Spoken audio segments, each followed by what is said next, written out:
নিয়ে নিয়েছি 4টে স্লাইসড পাউরুটি, আর এপাশে 3টে সেদ্ধ করা আলু আর বাটার।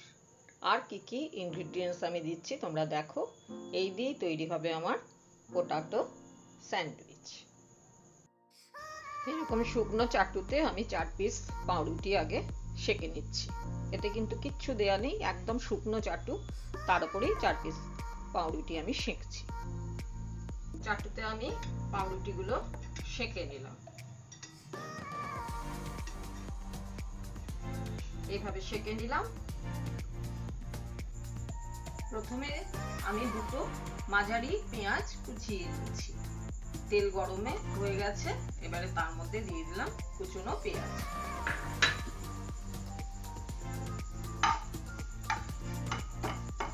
পেঁয়াজ দেখো একটু ভাজা হয়ে গেছে, এবারে দিয়ে দেবো আমি নুন। দিয়ে দিলাম নুন। এইবারে দিয়ে দিচ্ছি আমি সেদ্ধ আলু। এটা কিন্তু গ্রেটারে আমি গ্রেট করে নিয়েছি আলুটা, সেটা এবার এখানে মিশিয়ে দিলাম।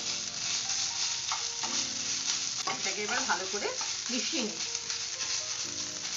দেখো আলুটা আর পেঁয়াজটা একটু ভাজা ভাজা হয়ে গেছে। এবার আমি মিশিয়ে দিচ্ছি এখানে চিনেবাদাম, একটু ভেজে হামন্দিস্তায় একটুখানি ভেঙে নিয়েছি, সেটাকে এবার আমি এখানে মিশিয়ে দিলাম।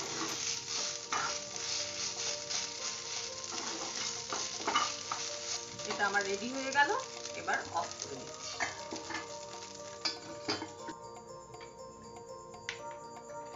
বাটারটা একটা ব্রেডেই কিন্তু লাগাবো, 2টো ব্রেডে লাগাবো না, কারণ অতটা বাটার আমরা ঠিক খাই না।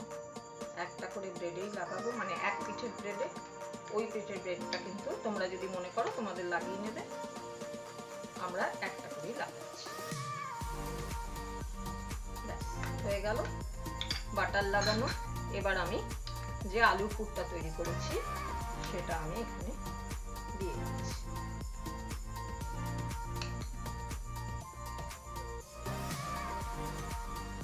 এইভাবে একটু স্প্রেড করে করে দেব।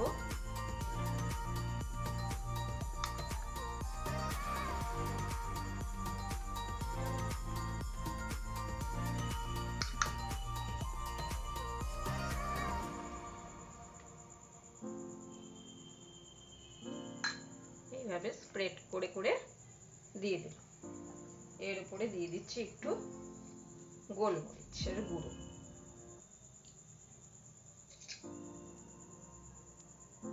দিয়ে দিলাম গোলমরিচের গুঁড়ো। এরপর উপরে দিয়ে দিচ্ছি সস।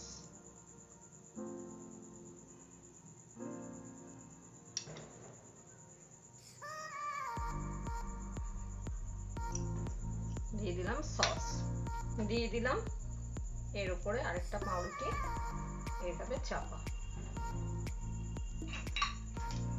এরপর এটাকে পুরো কেটে নেব, মানে ঠিক আড়াআড়ি ভাবে। এইভাবে আড়াআড়ি করে আমি কেটে নিলাম। এটাও আমি ওভাবে কেটে নিই। দেখো আমার স্যান্ডউইচ একদম রেডি। ওপরে একটু সাজানোর জন্য সস দিয়ে দিয়েছি। তোমরা করে দেখো, আশা করি তোমাদেরও খুব ভালো লাগবে। তোমরা লাইক, কমেন্ট আর সাবস্ক্রাইব করে আমার পাশে থেকো। সকলে ভীষণ ভালো থেকো, আনন্দে থেকো।